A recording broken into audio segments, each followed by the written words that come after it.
Dear Excellencies, Presidents, dear ladies and gentlemen, welcome to the 18th edition of the Bledu Strategic Forum.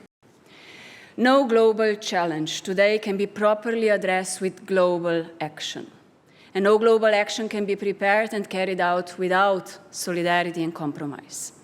With the war in Ukraine and other armed conflicts around the globe, global food and energy supply disruptions, and poverty and the COVID-19 pandemic, cybersecurity, the world calls for our joint action. And rather than making us fall into defeatism about the problems looming on the horizon, we must act now.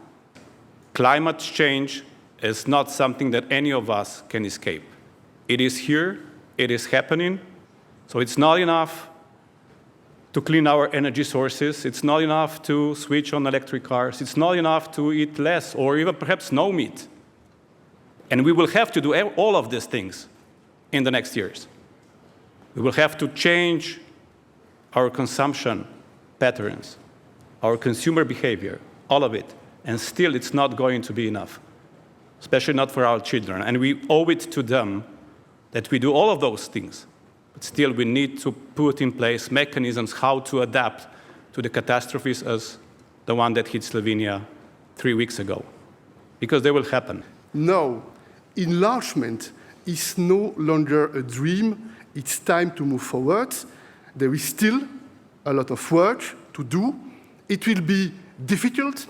It will be complex, sometimes painful for the future member states and for the EU. And I have a suggestion. As we prepare the EU's next strategic agenda, we must set ourselves a clear goal. I believe we must be ready on both sides by 2030 to enlarge. Now, you have understood, is this the time to be bold? No, this is the time to build our larger European future all together.